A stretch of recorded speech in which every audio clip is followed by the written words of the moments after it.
Hello and welcome. Today I'm going to teach you how to do this picture by Piet Mondrian entitled Apples, Ginger Pot, and a Plate on a Ledge. And this is our version of it. Ta-da! So we're going to use oil pastels and brown watercolor dye to create this wonderful patina effect. You see the browns on there? Very cool. And for those of you who are really into art, you're probably asking yourself, did she say that right? Piet Mondrian? How can that be? Well, for those of you who don't know, he's very well known for his red squares, yellow squares, blue squares, black squares, and white squares in his art. But this ginger pot has been painted by him like 7 or 8 times at least. So before you get started, Google Piet Mondrian, see all of his squares, and then Google Piet Mondrian ginger jar and see some other interesting things. And then let's get started. Here's the reference we're going to work from today. And you'll notice that it's pretty simple. They're all on a ledge, as the title says. So we have a pot, some apples, a plate, and there's some drapery. Whoops, there's an eraser bit. I'll move that so we don't draw that. So it's very horizontally oriented, which is going to be nice for us. And if I fold this picture in half this way, the middle of the line is just below the tops of the apples. So it's about there because it's difficult for you to see the line. So that's interesting to know. And if I fold this edge to this edge,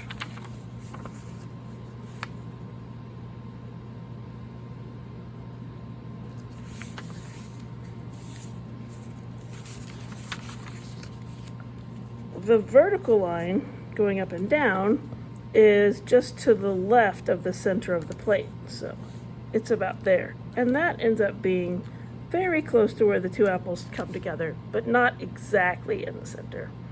So that will help us when we find our middles on our paper. So this is my 8x10 piece of paper, and I'm now going to measure and find the middles on it. As you can see, I found the corners of my paper beneath the tape because my paper is 8x10 and I don't know how far you will put tape upon your paper, so it's just best to measure all the way to the corners. So I'm at 5 here on the 10-inch side and 4 here on the 4-inch side, and I have my lines drawn in the middles. And because we're going to use oil pastels and brown watercolor dye on this one, I pressed very gently with this line, so it did not create any ditches in this paper, and I will be able to erase it easily later on. All right, so we talked about how that the top of the apples are going to be just above this line, and we talked about how this apple has a space slightly to the right of the line. So if I go slightly above and slightly to the right, and have it curve below the middle point. So notice I'm going to use some sketchy lines to find the roundness of that apple.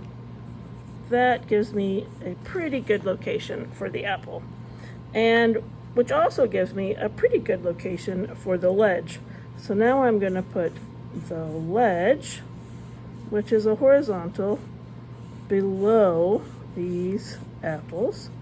And I want it pretty equidistantly across, and it doesn't go all the way to the edge over here. So I've got that in place, and it doesn't go all the way to the edge there. So it looks a little bit like I'm creating a teeter-totter, but I'm not. I want it to be nice and flat, and the apples are not right on the edge. They're close, but not right on the edge. Now the apples do touch each other here, so we're going to go above our line here and kind of create that round apple shape. And then the next apple is a little bit behind this one. Now it can't be a lot behind because we know that two objects can't occupy the same space. We learned that in physics and just in real life from jumping on the trampoline and crashing into your friend. So we've got that kind of chunky apple, and then this apple has got more of a gap between it and its little buddy, and there's a little space here. So I want more space here than there is, so I'm going to take part of this apple away. Going to go a little smaller with him because I could tell he was getting a little chunky. So this will help. There we go.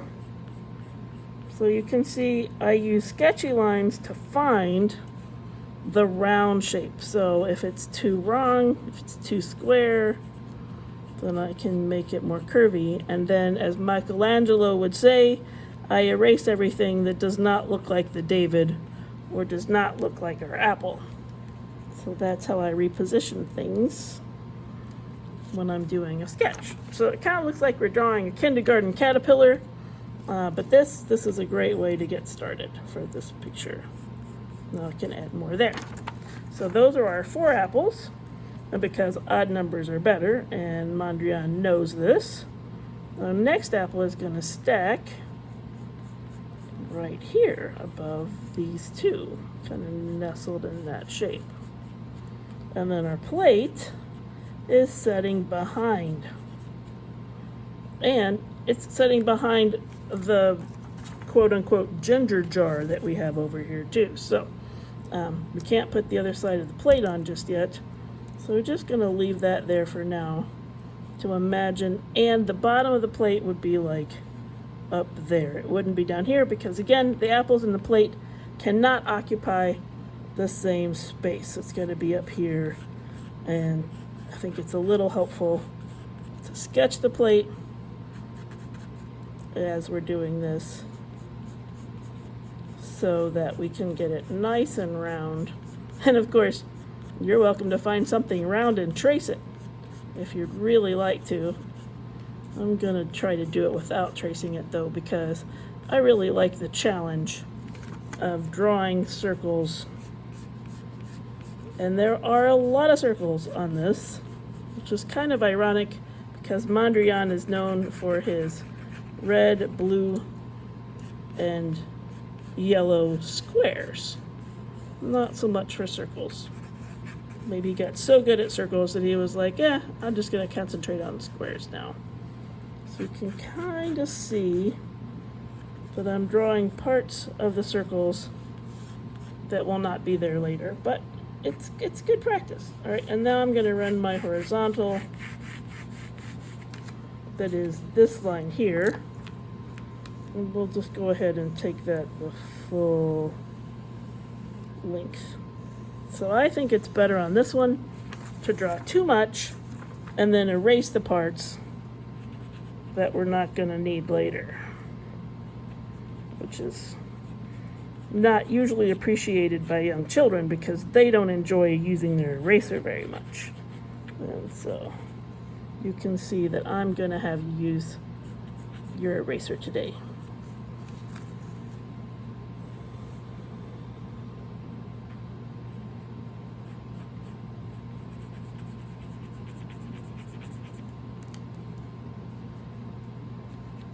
Change the angle there. I'm doing the fold and I got it slightly off. There, that's better.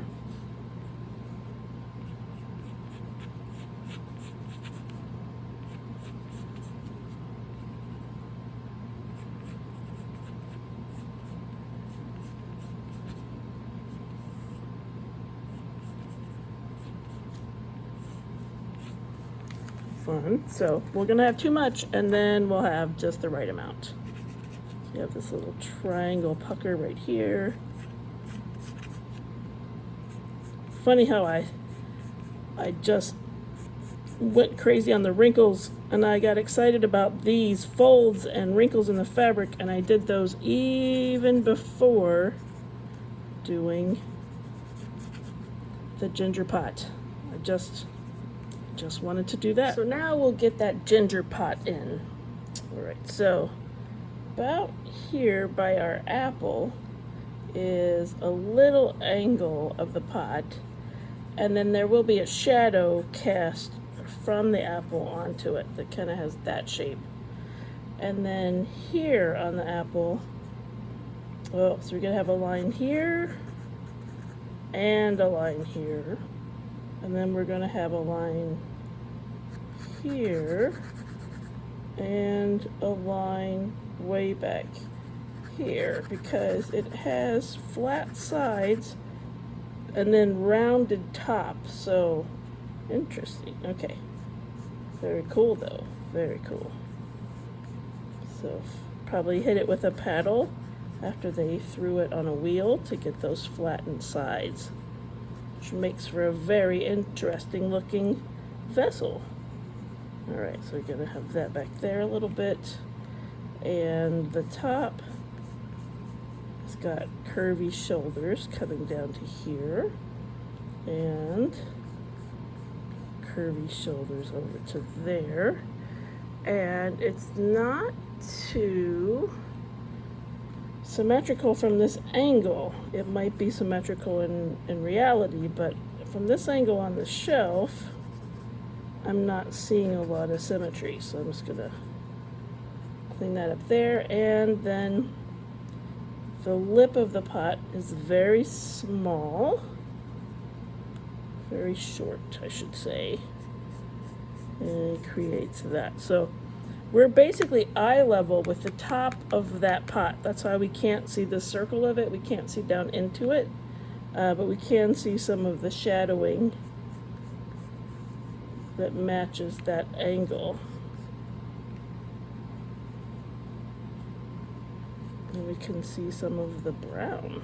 Nice. All right, this is gonna be so fun to color too. So fun. All right, and then we have a shadow that follows the shoulder over to there, and a little wrinkle there. Oh, and then we have some wrinkles in the fabric. We have a wrinkle there. We have a wrinkle there.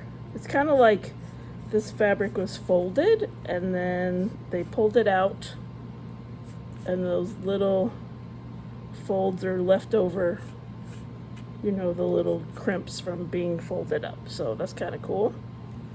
And all right, and then there's a little detail on the ginger pot. So we're gonna go here and here, and there's some brown in the base, which will be very fun later when we do color. And some of this design is up like that. The rest of the design isn't clear enough to me to be able to sketch it. So you can look at it and you can do your own design. I'm just gonna kind of keep a more general design instead of trying to copy it exactly, since I can't see it anyway. All right. That is the whole drawing. That is the whole drawing, but I've got to clean it up a bit because it's X-ray vision drawing and you don't want to see X-ray vision. So I'm going to now use what I learned at our last project and press really hard and outline the things I want to keep, and then we'll erase the parts that we don't want to keep.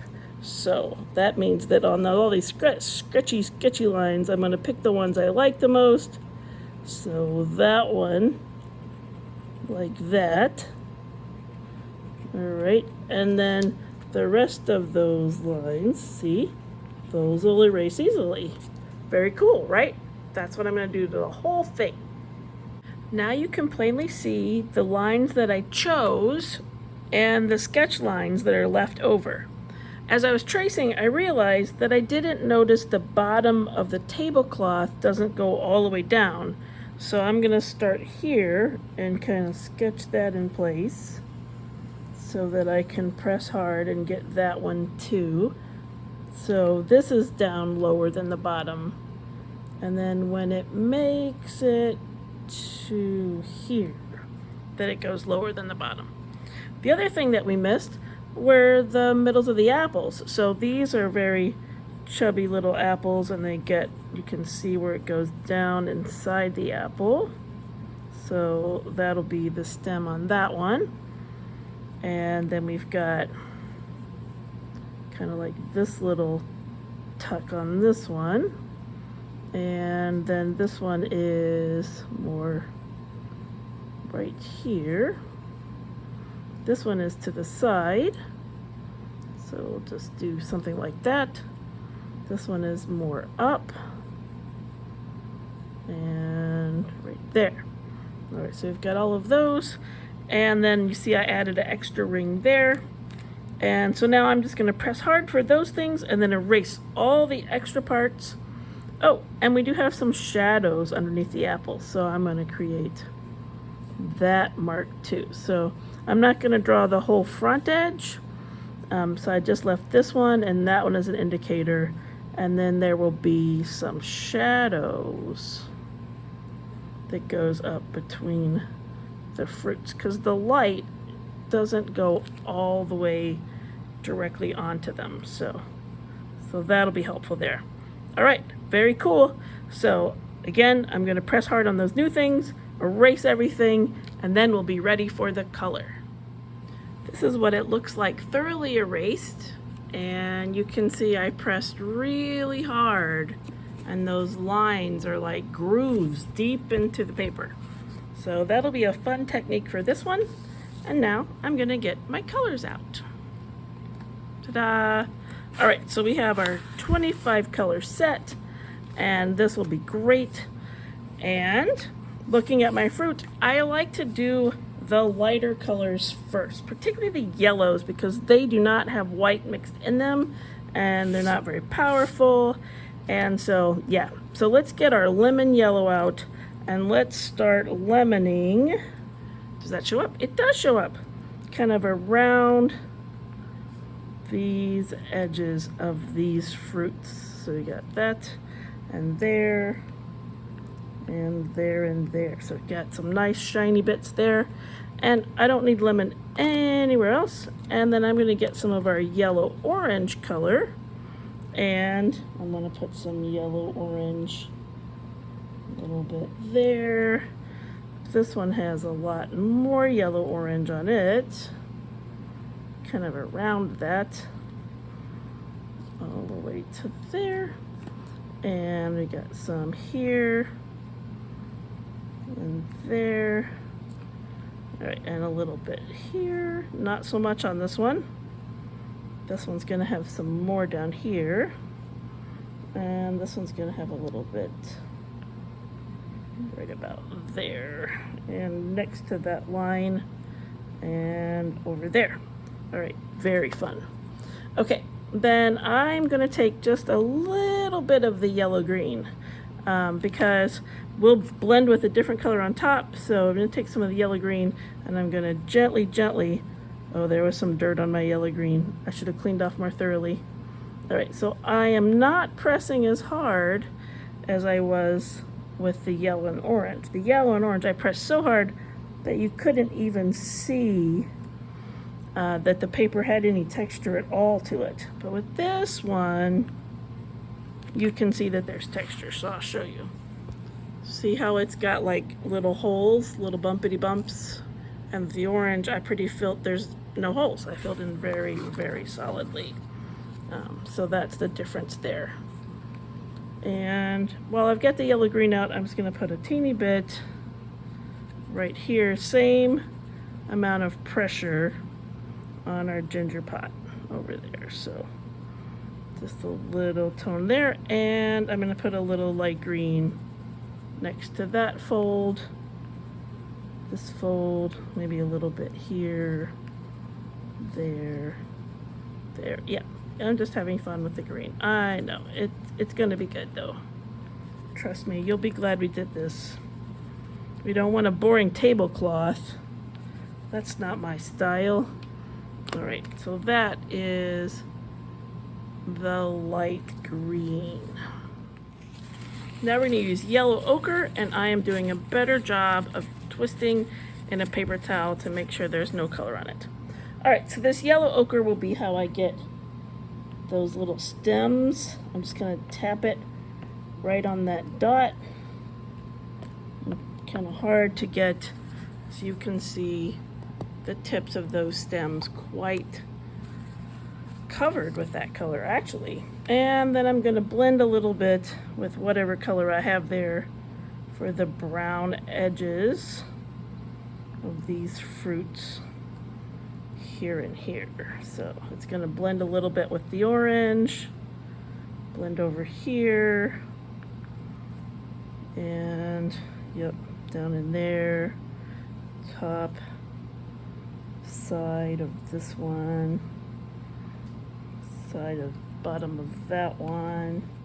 Let's get our light purple, and I do have a lot of stuff on my light purple, so I'm gonna clean them off, and then very, very gently, like tickling a tiny baby, I'm gonna stick it in that location and on this side. So you can tell our plate is not exactly fully flat. It's more what I would consider like a wide, flat bowl almost instead of a plate. But we won't quarrel with him over his use of plates. Nope, it's okay. We got the purple there, and then let's switch to the gray one that we have. And then we'll do a little gray, kind of in the same places we put the purple. And then a little more places too. So I'll go a little more here. Same places with the purple there. There.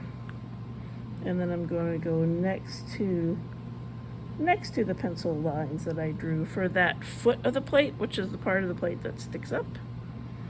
Or sticks down, I guess, depending on the position of the plate. And I'm going to go inside like that. And yeah, like that.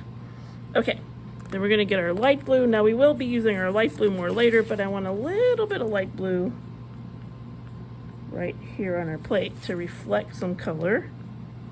And under there, and under there, because there's blue in the room, so it's going to get there. All right, so that's like the shadowy parts of the plate. So the reason I did that is I'd like for us to get our white out. Now the white is very hard to see, so it's good that we have some other colors so that you can see what I'm gonna do with my white. And I am sitting here with the world's smallest white, but it will encourage you that your white maybe isn't so small after all. All right, world's smallest white. I couldn't even get it clean. All right. Everywhere we put the lemon yellow, I'm going to press really hard and blend that lemon yellow, because that's actually going to be the lightest part on these apples. So see how they look almost like Naples yellow or something very light. All right, so that's an important step to get the shiny wax on the peels of the apple. Then I'm going to use this after the fact to go in a circle on my plate. Now a little bit of that yellow is still on it from doing that. Not a problem. Just go in a circle and get your whole plate. If you don't get your whole plate, then it's just going to have more of a brown shadow. So I'm even going to do the foot right there on the plate. And there it is. My whole entire plate, and it has some of this yellow mixed with it, and the gray and the purple, and maybe even has a little orange mixed with it. That's good. And I'm just going to get my pencil back, and I'm going to redraw really hard the edge on the plate because of the brown watercolor dye we're going to do later. So clean that out, and then I'm pretty sure that the brown will get in there later. Whoops, I can see I missed a spot. All right, there we go. And feel free to do that at any time if things go away. But nothing else has gone away just yet, just the plate. All right, so now we're gonna get our regular yellow. Oh, so dirty, so dirty. What did I do with this last month? Oh yeah, I made that beautiful landscape. Okay, so now this yellow is going to go everywhere on our whole apple, blending all the colors except not that highlighty area that was lemon yellow plus white. So this is the whole apple, blendy, blendy, blendy, blendy, blendy, blendy, blendy, see? But not where we put the lemon plus white, right? Okay, so we'll do that on all of them, just like that.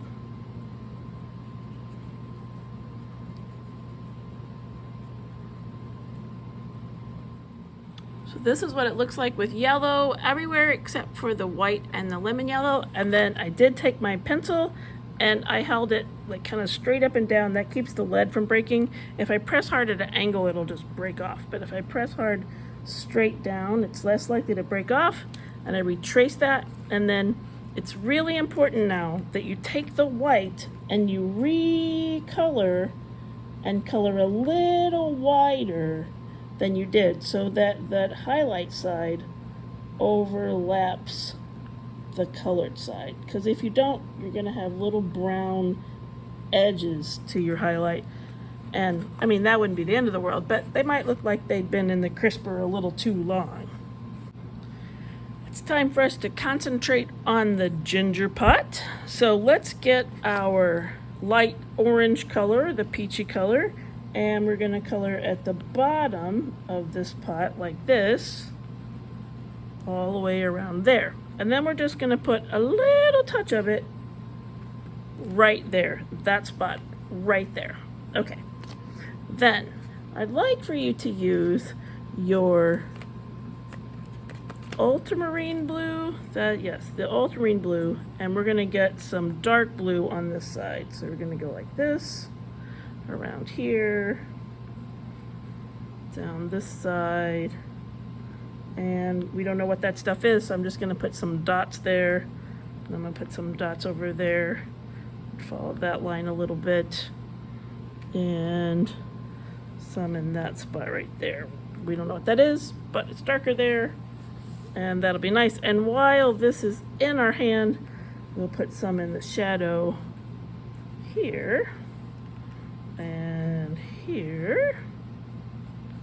Yes, we will. Okay, and a little dark there and there, and we'll probably spend some more time with some shadowy bits with a slightly different color in just a bit. All right, so that's enough of that. And now let's get the gray-green color. Gray-green. All right, and they're gonna put a little bit more of this one, kind of following this line. Like this. And we'll put a little bit over here and a little bit on this curve too. Okay, oh, and right there. Nice. And then we'll put some gray-green on our tablecloth, kind of around this edge, this edge. We'll do a little bit of wiggle, wiggle, wiggle, wiggle. Some scribbles for shadowy bits.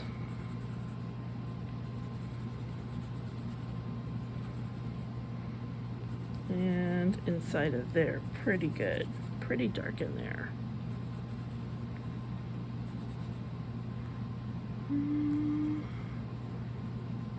Yeah. All right, that looks cool. All right, a little bit there. Nice. All right, I know it's getting more green than blue, but it'll get there. It will. Or it'll still look good even if it doesn't get there. That's my hope anyway. Now we'll go to the Prussian blue because that one's really dark and that'll help us the most. So we're going to go in this shadow here. Yes, you can tell the difference between the Prussian blue. Oh, my favorite Prussian blue. You haven't failed me yet.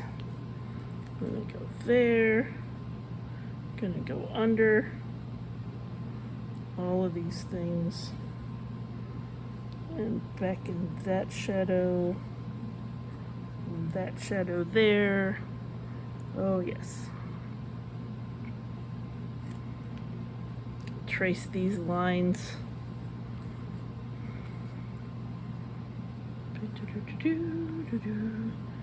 And trace these lines.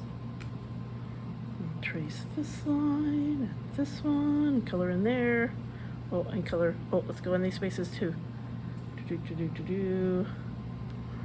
Yeah, okay, a little bit there. And we'll trace that line, even though we colored the other color there. And then we're just gonna put a gentle bit like that in there. Oh, I love the Prussian blue, so much fun. Okay, and then I'm gonna do this one and this one. Yeah, and I got a little on the plate, but I don't mind because it looks kind of cool. All right, so that was fun with the Prussian blue. Even though we're going to use brown paint, let's use a little bit of this brown one. It's just called brown, but it has like this kind of burnt sienna, Venetian red. It's definitely a reddish brown kind of color. So that'll be helpful for some things up here. So I'm just going to kind of barely use it to get that kind of brown tone up on the wallpaper or the wallboard or whatever it is back there. So I put that there.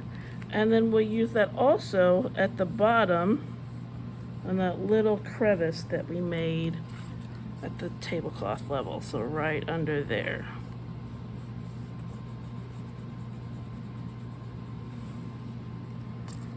Just like that.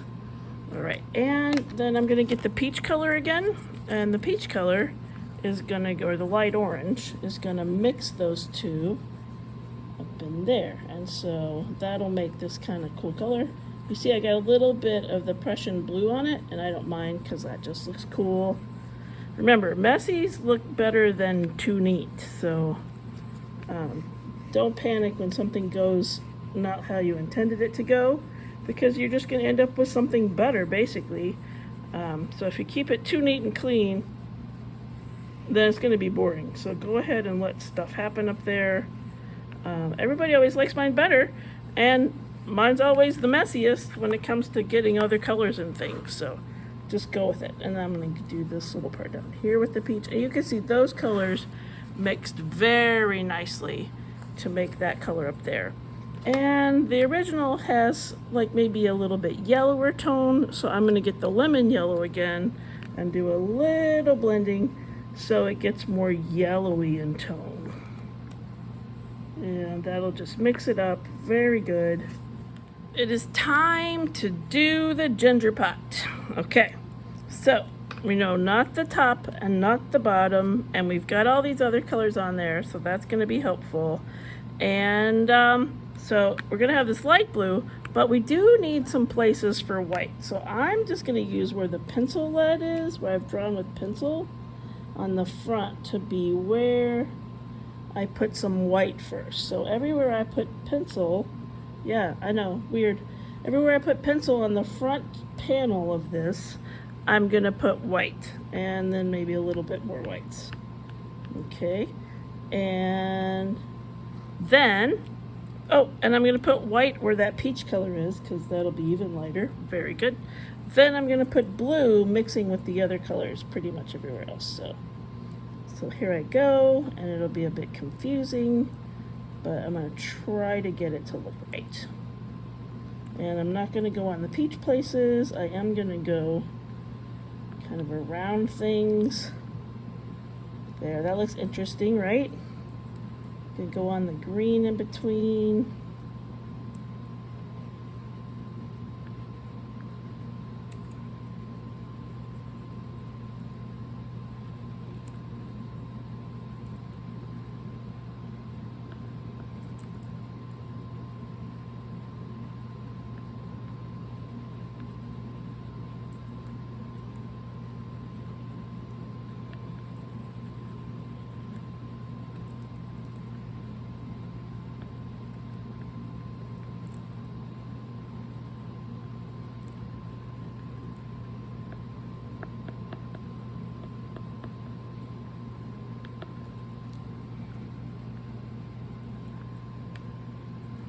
Alright, so that looks pretty interesting. I think I need to change it up a little bit more because it's not quite as dark as I expected it in some places. And yeah, so I'm going to take my pencil again and I'm going to re-outline it so it doesn't get lost in all of my efforts here. And get those dark places back. And hopefully that means the brown will kind of go down in there too. And again, remember we put some white there on purpose, so that'll be interesting too, in a good way. Good interesting. Not like when you're like trying not to tell someone their food tastes gross and you're like, oh, that's very interesting. Yeah, no, it's not that kind of interesting. It's just maybe not as we expected. Okay, so now it's retraced there. And I can't even remember how I had the lines before, so if I had different lines, don't worry, you can trace those too if you want. All right, and I've got the light blue, and I think I want to see a little bit more blue, so I'm gonna take that ultramarine blue again, kind of mix it a little on it. Oh yeah, that looks like that's working. So mixing a little more, get a little darker on there, because that is one of the nice things that oil pastels can do, is you can mix them with each other.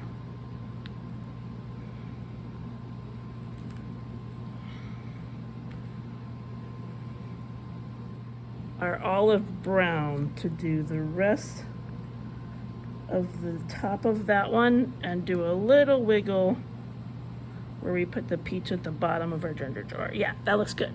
All right, now I'm pleased with my ginger jar. And I'm going to use the white one again to redo any white parts a little better. That's good. For the highlight, right? Where the light hits it. All right, that looks very cool. Oh, I'm going to put a little highlight right here. There. Okay.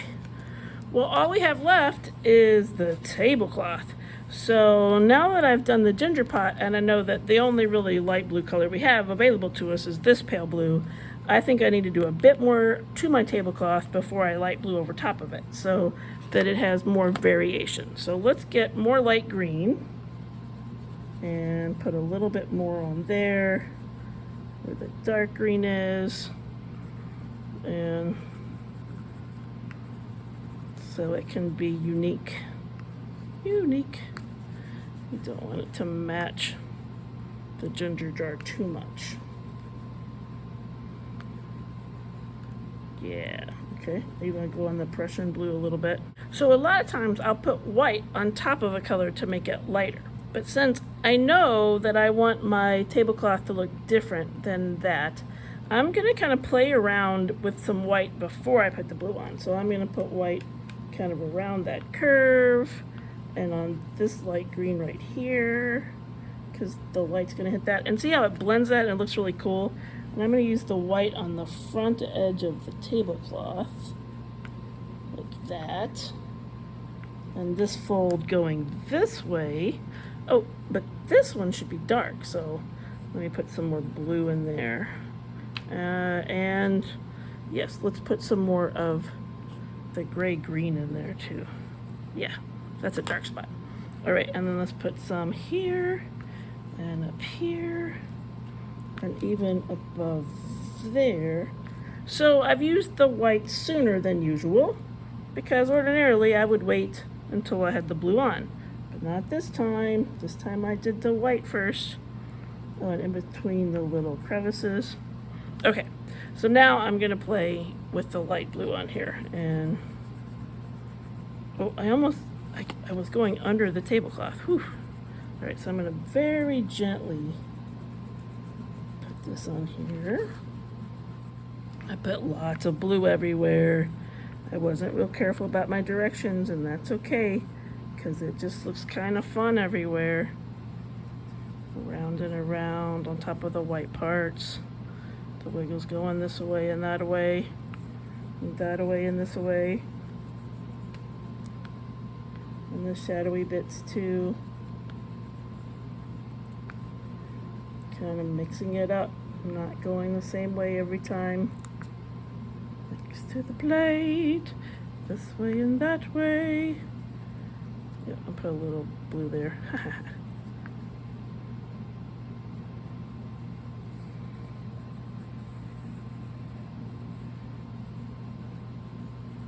All right, so yeah, I just had a good time just then. I didn't worry about going in one direction.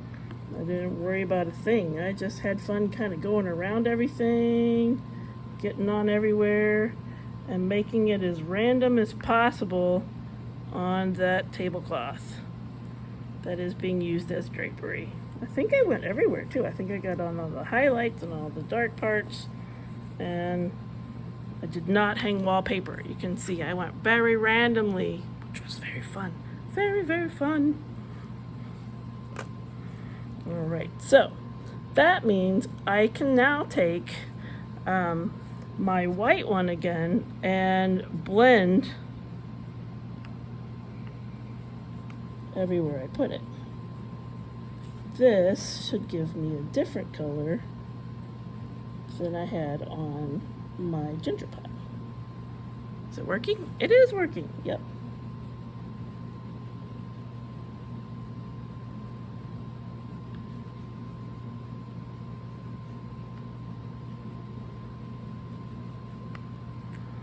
All the way around. And I probably won't go in those dark parts there because it's really hard to get in there. Let's face it, that was hard to get the dark part in. So, and now my white is getting very small. I will get a new white before next class.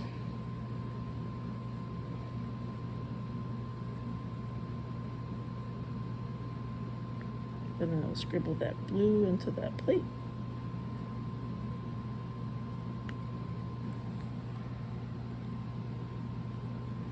All right, that's what it looks like. I'm gonna knock off some of these little garbage bits, the little schnoodlies. Okay, all right, so now I'm gonna go back to my friend Prussian Blue and get these shadowy parts in again, and it'll just slide right over there so easily. Easy peasy to get on those. So easy. If I'm not careful, I will get on the wrong spot, which I did. So here, let me get that back. This one is supposed to be light. Okay. This one's supposed to be dark. Okay. Yep. Dark under there, dark under there. And of course, all of this is dark.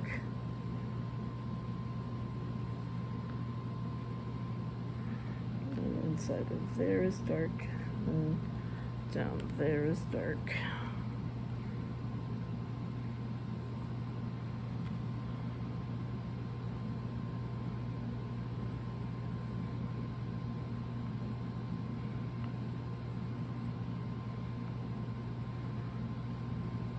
Right, and I'm gonna do my pencil thing again and retrace those lines. It's kind of fun because even some of that craypa kind of digs out of it.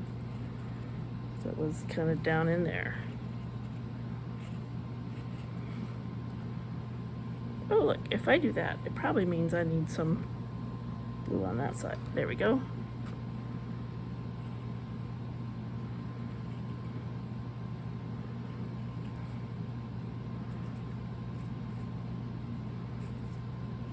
Again, I don't remember anymore what was even there. So close enough counts, that's for sure.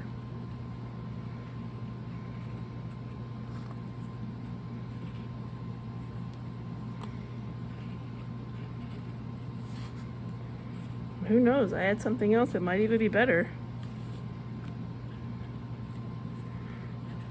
It's like that wasn't there, but now it is, and now it's cool.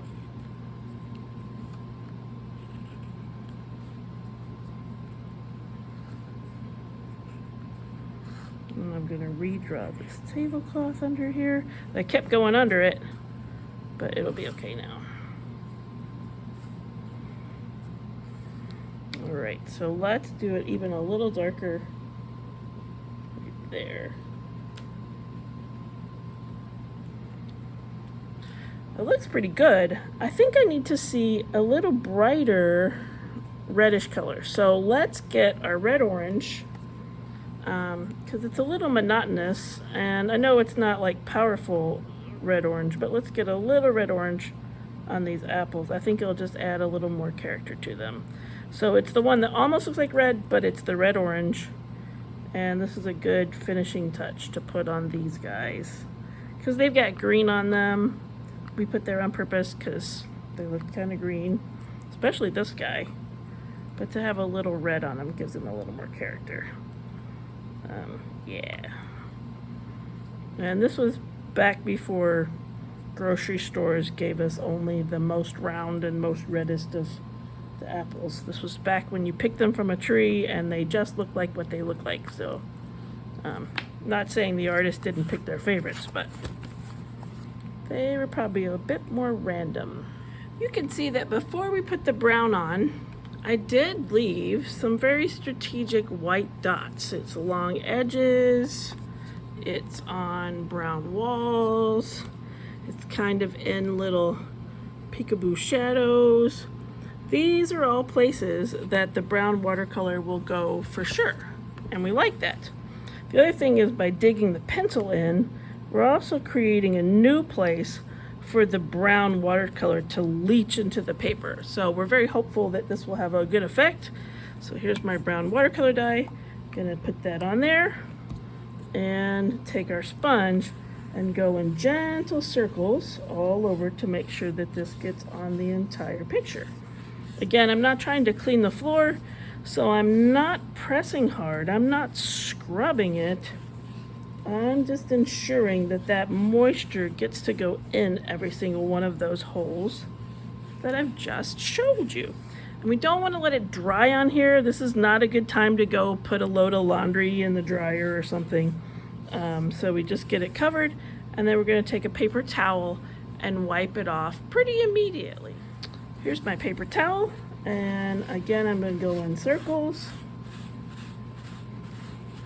And I'm not pressing hard, and you can see how that lovely brown gets right in the grooves that those pencils were there for. So it just gives it that nice patina, that nice, it's so beautiful to have that brown on there. And that's exactly what we were going for. And last month I explained to people, if it looks too brown to you, it's okay if you take a wet paper towel and wipe a little more. But if you like it already, you don't have to do a thing. But some people, the brown bothers them, and so if you needed to take a wet wipe or a wet paper towel and go on it, this is what that would look like.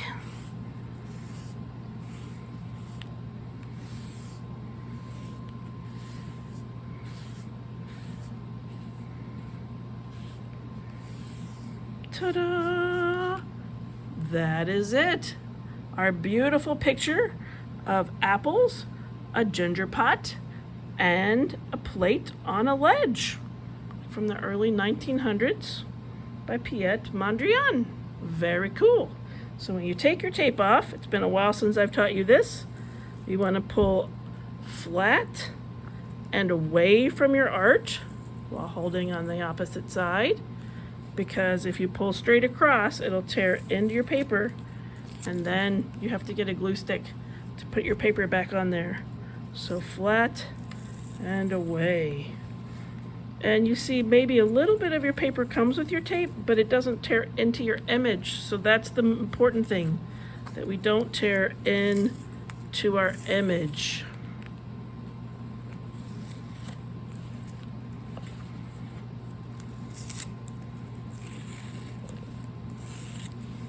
Ta-da!